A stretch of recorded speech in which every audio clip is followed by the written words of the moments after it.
seems the seeds have been planted, yeah? Proverbial mustard seed.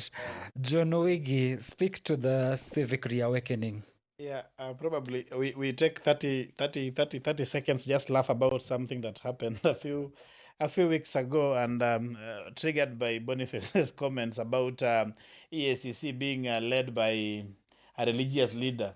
I mean, we saw the president and of course the guys that stood beside him, just ready to assent to the bill, and the pastor was praying that God should actually punish those who will go against the bill and will engage in corruption.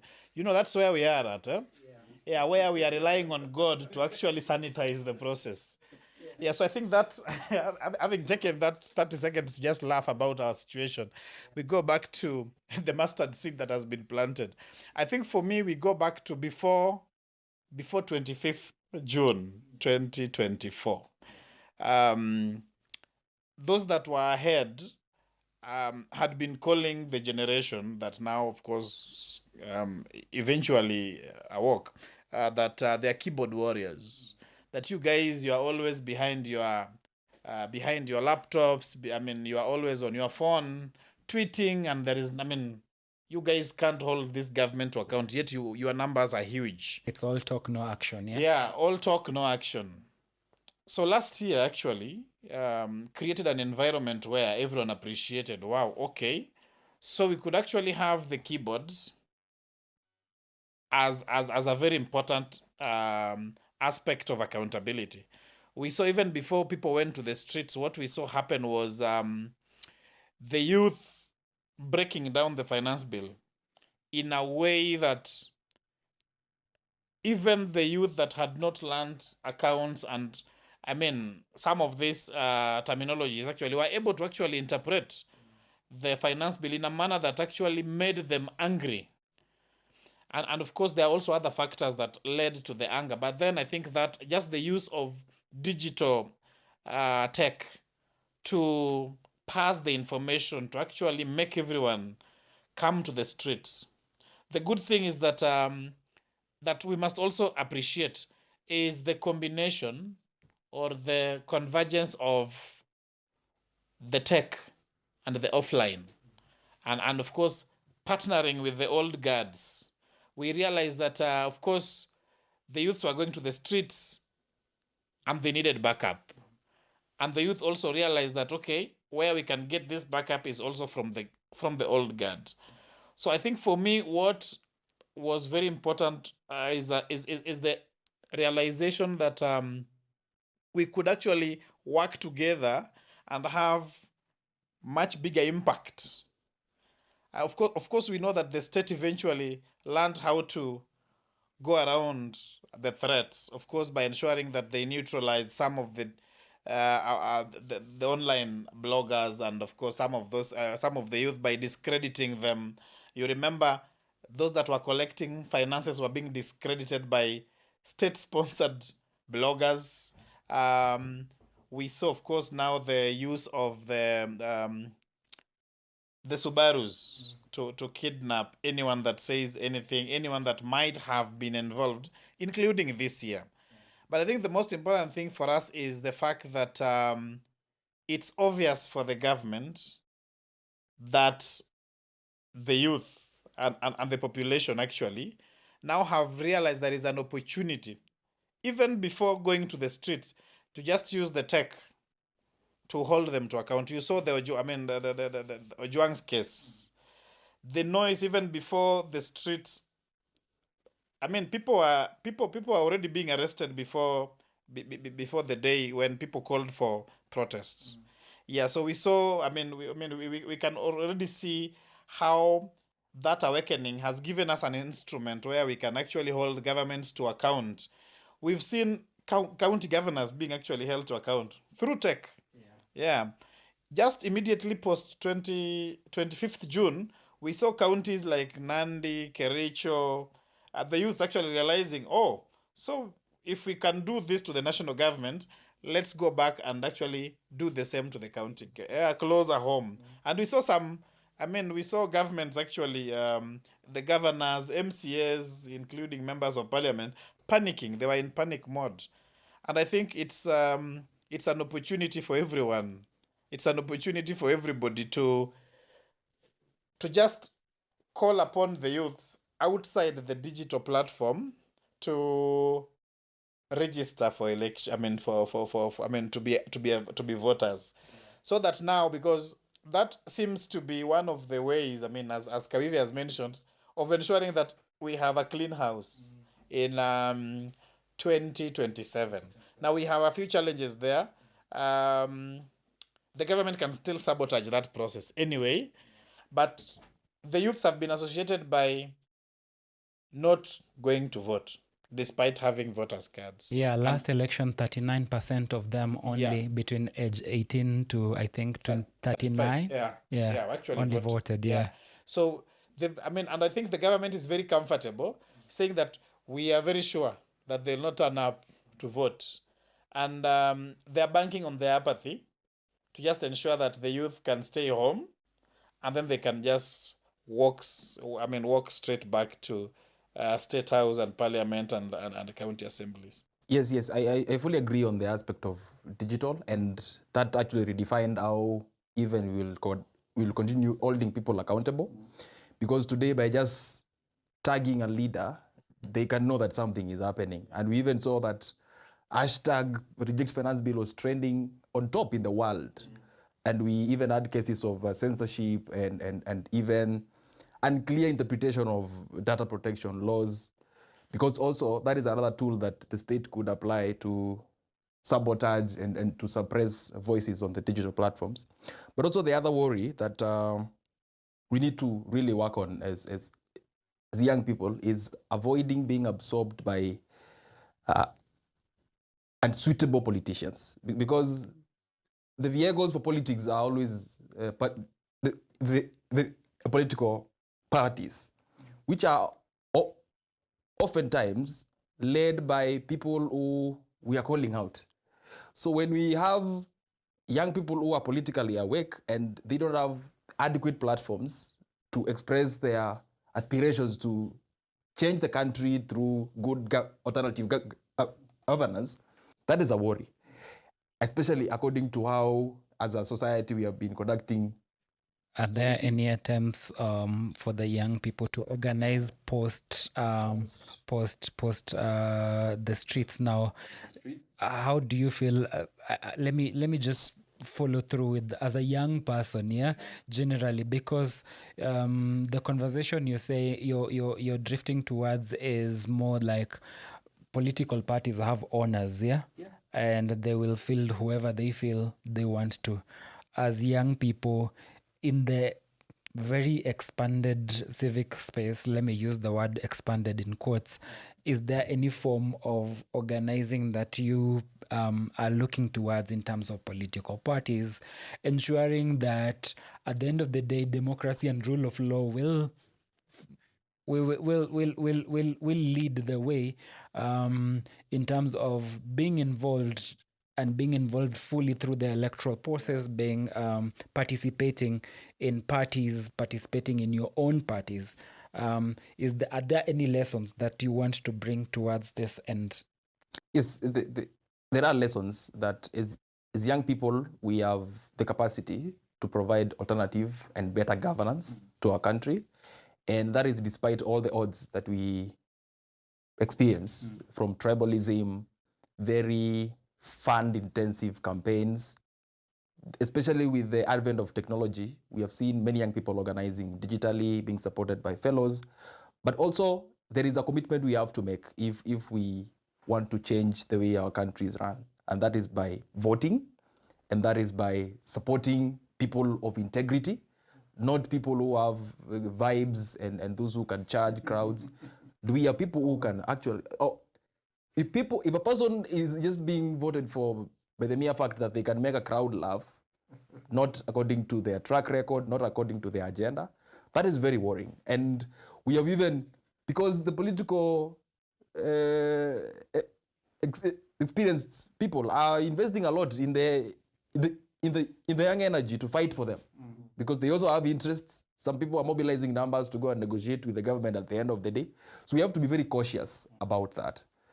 All right. So moving on swiftly, I want to segue this conversation into the civic space generally. There is a lot of talk on whether it has expanded or it has shrunk further. From a civil society lens, yeah, and as civic freedoms forums, because you speak heavily around civics, yeah, and the space, do you feel these freedoms and this space has expanded or it has shrunk further? And a follow-up question to that is, I want you to just lay a small overview on the specific freedoms that we have from our constitutions that are given by spoken heavily around our constitution. That is our freedom for expression, our freedom of the media, our freedom to assembly, our freedom to association. Has the civic space expanded this, or is it shrinking it further? So Yeah, thank you, Steve. From all quarters and all the reports, whether it is those published by Civic Freedoms Forum, whether they are those published by Freedom House or Civicars or the media trackers globally, including the ones by even individuals. You've seen scorecards. It's evident that the civic space is actually shrinking. Starting from at the global level, we had last year Kenya, for the first time in a very long time, being degraded to a repressed rank. To a status. From where it was previously. And that is very disturbing. We also did our civic space index, and it was very elaborate. Civic and democratic space in Kenya has really shrunk. If you look at over the past 2 years, freedom of assembly and expression. These are some of the freedoms that have really been attacked. They've received a lot of repression from the state. Several people, online and offline, expressing themselves have either been abducted, killed in an extrajudicial manner, disappeared forcefully, or some of them just have been arrested. What we've also seen the past few months is weaponization of a few legislations. The legislations that were meant to fight terrorists are actually now being used to fight dissent within the country. You saw individuals being released in Homa Bay on charges of arson and immediately being arrested and transported to Nairobi to face charges of terrorism. And just for a simple charge, a misdemeanor, actually, it's just an arson. So, and then in several other activists have also been, and human rights defenders have been arrested. We also saw, online, both bloggers and activists online have also been arrested, arraigned in court, some arrested and just released by the police, preferring no charges on them. We've seen equipment being taken by the police during arrests. What we've also seen is, we've also witnessed corporate entities, the giant corporates like Safaricom, like Meta, like X, being implicated in sharing data by our media houses like the NTV, the Nation News, being implicated in sharing data, private data, with the government to aid in tracking individuals to their houses. So we've witnessed that. We've seen police brutality during protests, and brutality like no other. I think my colleague when we were just beginning, had said that the aspects of this constitution that have gone back to 1982. Yeah, this government was voted on. One of the ticket was that it will end extrajudicial killing. It's going to disband special units of police that are used to either harass, kill, disappear citizens. What we've seen is that we have several units now. The DCI will tell you those are not ours. Some politicians have come out and told us. The former vice president, deputy president, the former attorney general, they've come out and told us that there are units within DCI, within NIS, that have been formed to actually do the extrajudicial killings. We've seen legislations also being sneaked out on anti-money laundering, anti-terrorism financing, that are also being weaponized not just by the police but also by the financial institutions. We are aware that some civil society received even some letters from their banks to just comply with forms that upon perusal were very suspicious on grounds that some legislations require. But then upon perusal, those forms have been found not to be actually even in line with the same legislations being quoted by the bank. So In a broader view, do you feel further? the bottom line is that it's sinking. It's sinking.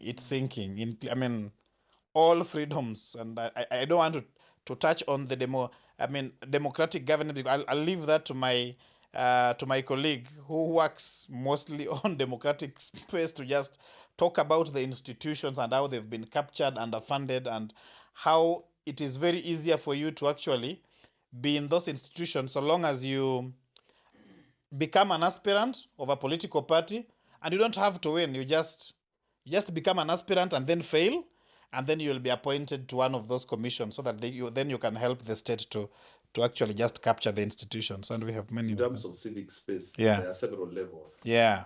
From repressed, where do we go? It depends with what monitor you are using.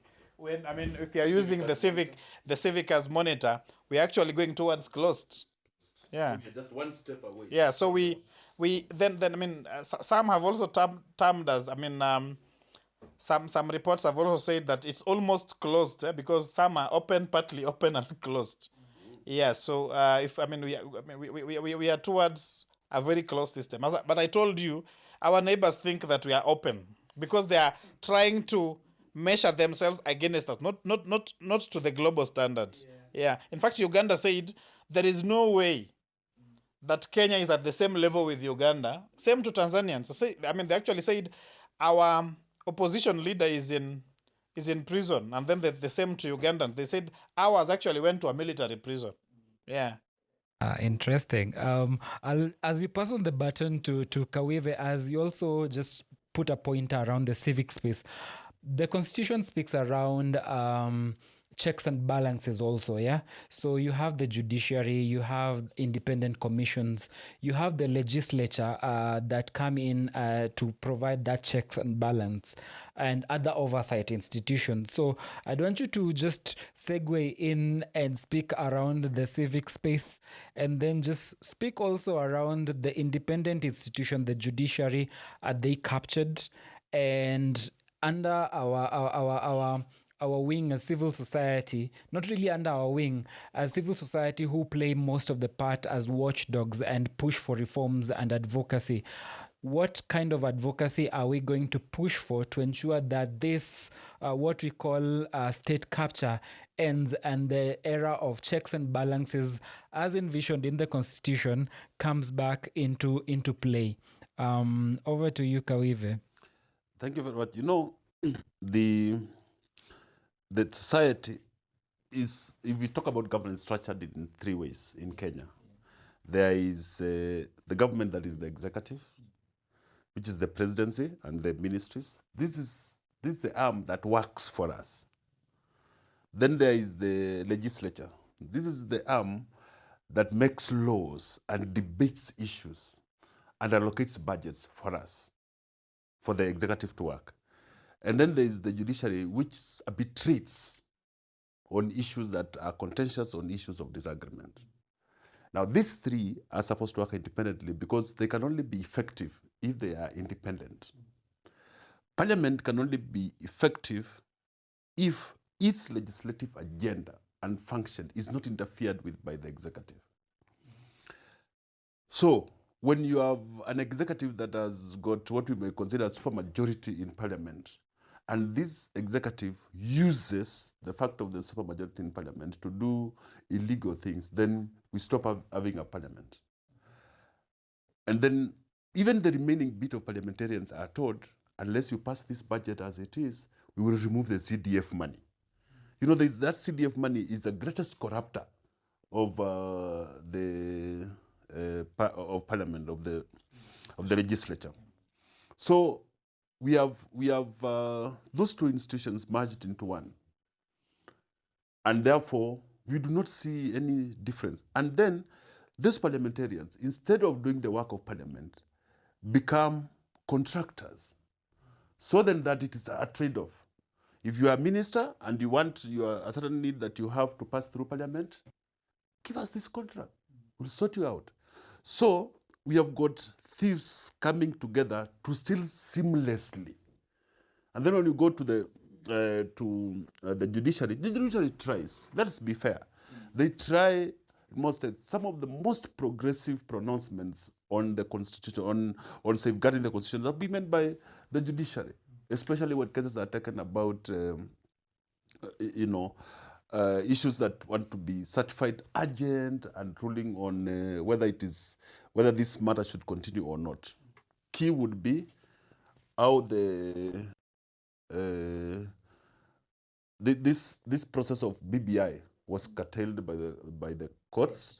This thing of CDF was rejected by even the Supreme Court. The thing about what is happening now, selling of state corporations has been adjudged as bad by the courts. So the courts try, and there are very many progressive people in the court system. A few are rotten. But the worst part about it is that the executive, because it is in control of the budget-making process. Now, what they do, Parliament, judiciary gives their budget estimates to Parliament. And independent institutions, the Kenya National Commission, the Gender Commission, IEBC, IPOA, they give their budgets to the Treasury, which prepares estimates and takes to Parliament for approval. Now, at the approval stage, there is a problem. So no scrutiny is done. They pass what they are told by the executive. At the place of preparing the estimates to take to Parliament, that is where the executive says, this National Commission is making a lot of noise. So what do? Reduce budget by half. Right now, they don't even have a budget. I was told that even some of the salaries they have to get from donors for their program. So they can't do anything. Yeah? IPOA is supposed to give a report, an annual report every year of the work that it has done, of the conduct of the police. From 2019 until now, they've never given a single report. Why? They are not able to do it. They can't fund it. So if you go to EACC the other day has had thousands of cases. And only a small fraction of it, actually 26 or 16%, have moved to the next level. Why? They do not have the capacity. Neither is the DCI and ODPP willing and able to progress those particular cases. So you kill independent institutions, you neuter Parliament, and the disregard for court orders is still ongoing. Ruto is still building her church in State House. That's our land. Look at how this Shashi thing, what is happening there. And this morning, we learned that the government has forced everybody to pay money through e-Citizen. And that money going to e-Citizen is going to people's pockets. And companies associated with the president and his family are implicated. And we are like, if this is the truth, e-Citizen is a crime scene. If this is the truth, she, you, that one, it's a crime scene. The airport being built, it's a crime scene. The whole country is a crime scene because nobody is telling you what is happening. And nobody has got the power to protect us. The reason why Gen Z went to the streets is because they discovered, we are alone. There's nobody to protect us from these thieves. And that is what the predicament of Kenyans today. If you hear the hue and cry across the country about university education and a system that was experimented and put in and passed and implemented without Parliament coming up to say, you cannot do that. You cannot say, because so-and-so in their home they have cows. You don't care whether it's Zebo or grade cows or what their productivity is. Just because you have a cow, you are categorized as rich. You can imagine. So now you go to the second category. You are supposed to pay fees of 90,000. You know, it is so gross. They have such a gross, either incompetence or is a coming together of people who just want to kill us. And everybody is saying, wait for 2027 to come and do that. That goes to my earlier point that we must have another way of stopping theft at the point the thieving is happening. Because now we can't be tied down to 5 years of saying, wait until you get to the vote. By the time you get to the vote in 2027, all of us will be so angry. If you give me 1,000 to vote for you, I'll actually think about it. I'll actually think about what, because we are also human beings. We are going to be so disorganized, and these people are stealing so much money. I don't think they will be using roads. All of them will be up in the air. I pray that there are very many accidents so that some of them are reduced. I don't know. That's a prayer that we share. I don't know how to do this. It's not good to wish people ill. But when people plan and execute theft and systemic disempowerment of the institutions of governance in this country, and they even, when you get annoyed, you ask them questions, they kill you. It's not difficult to pray for them also to suffer a similar fate. Thank you, Kawive. Allow me to just move into where you were finished from, the 5-year wait, yeah? And this is usually around the electoral process. So everybody has been told to wait for 5 years. Everything will happen at the ballot box, yeah? Boni, what do you feel about electoral accountability as envisioned in the Constitution? Do you feel the future of the future elections in the country are foolproof now? Now that you spoke around IBC, what are they called, reforms, as a positive thing that came out of the Constitution, do you feel this is somehow foolproof? And what, as young people, generally as a nation, in our waiting into the 5 years, what level of accountability should we be seeking for to just chart our way forward as we segue into the electoral season, now that battle lines are already seen to have been drawn? Yeah, so elections are actually the mark that a country is democratic by holding regular elections is enshrined in our Constitution. After 5 years, we have elections. But one of the challenges that we experience with elections is too early campaigns. For example, immediately a regime gets to office, they are now strategizing for the next election. Yeah, and there is always a quote that says that a good leader thinks about the next generation and not the next election. But we have that situation, and I think we need a legislation that actually restricts people from early campaigns, because we lose the track of development. People start doing things in the name of empowerment that are actually political campaigns. Others, even in the opposition, you see that this is not really real opposition that is aimed at holding the government accountable. It is a strategy towards the next election. So that is a very gray area that we need to, as a country, think about and even come up with procedures that will regulate, even if it is saying you can do your political speeches, but don't mention the next election. Something like that, so that we at least have some time to do development in our country. We cannot be doing politics all the time. When will we ever think about how to do development, how to create employment, how to be meaningful in the strategies that we are making? And the other aspect of elections has been marred by tribalism, I believe, and it is actually there in the procedures that the Constitution envisioned a country that doesn't have tribalism. And that is why even in the registration of political parties, a party has to be diverse with membership from across the country, so that we don't have members of one tribe. But I saw a certain political leader from the Western saying that, admitting actually that their political party has been a tribal party. They speak the same language anytime they go for the political party meetings.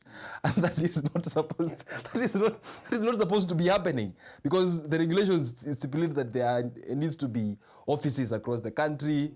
So how did that political party get approved to be existing if they speak the same language? And corruption, as mentioned earlier by my predecessors, that people are stealing money for the next election. It is very worrying that we have even normalized corruption in a way that even when you occupy a political office and you retire without too much money, you don't seem to be living a lavish life. You are said to have failed. For example, is the way, and it's, I think it's a peaceful way of living, the way the former governor of Makueni lives a very easy life. Because he even said that at some point when he was leaving office, he didn't remember that he didn't have a car.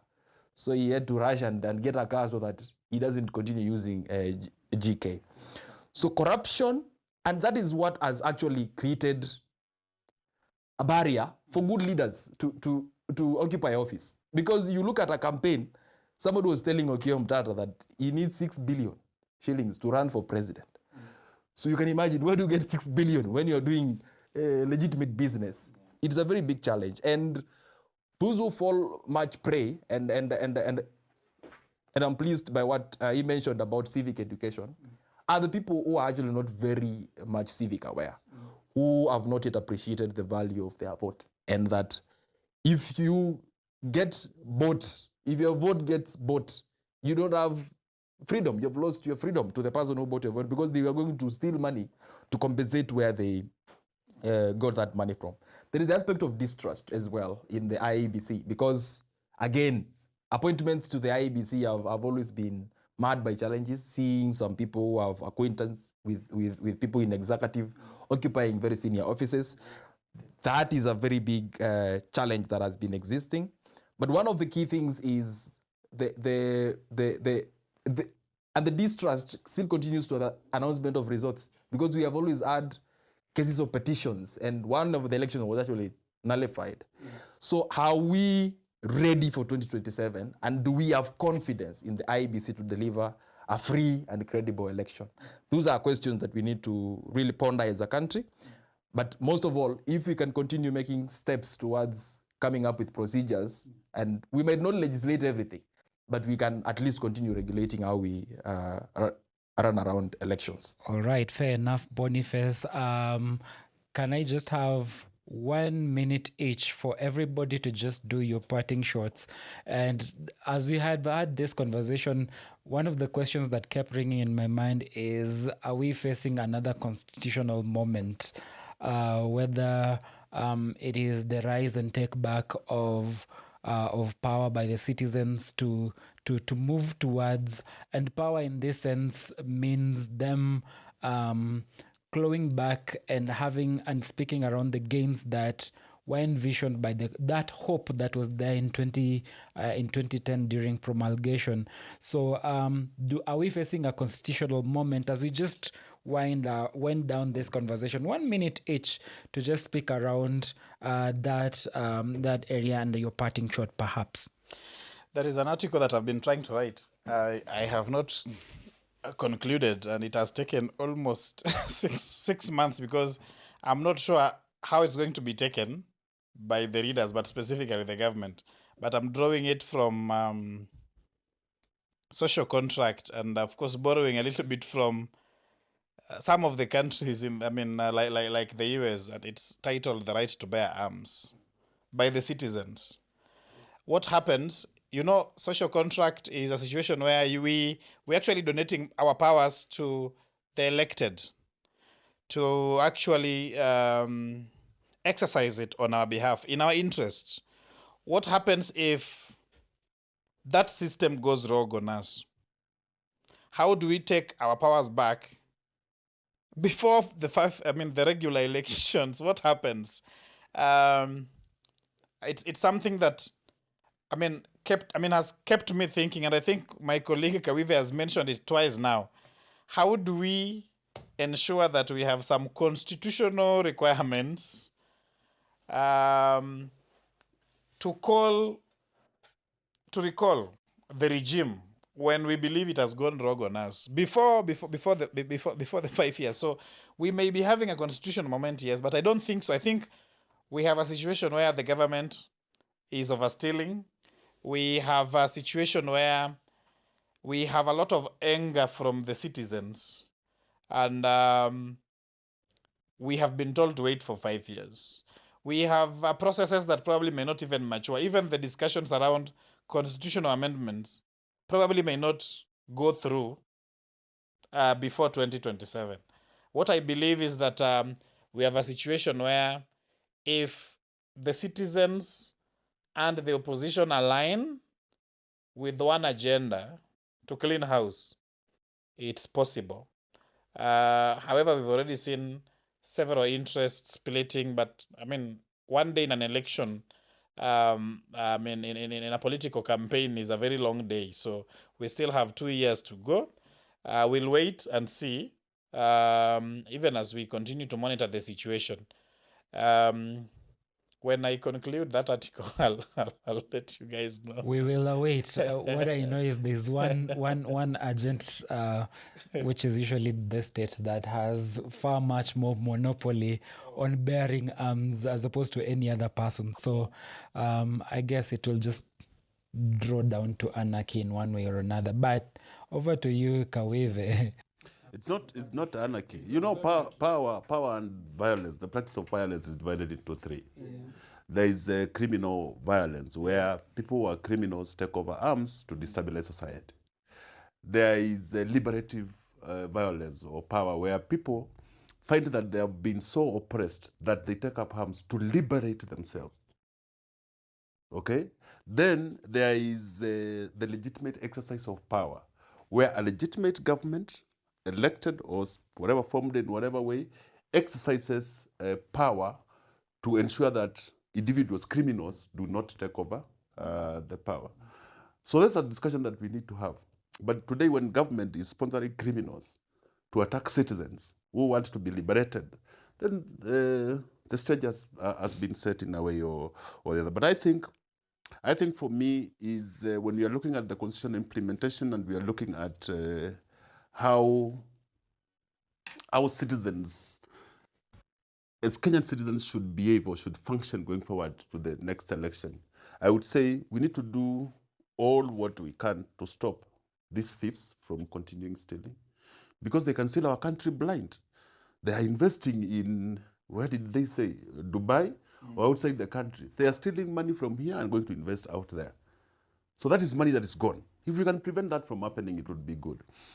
If it is not possible to do that and we have to go to the elections, I would think that every Kenyan citizen should know that the enemies of good governance, the enemies of Kenyan people, are the current political class. Whether they are in opposition or in government, whether they are in UDA or in that other one, what is it called? Azimio. That class of people, that club of people, need to be put in one basket and thrown to the sea.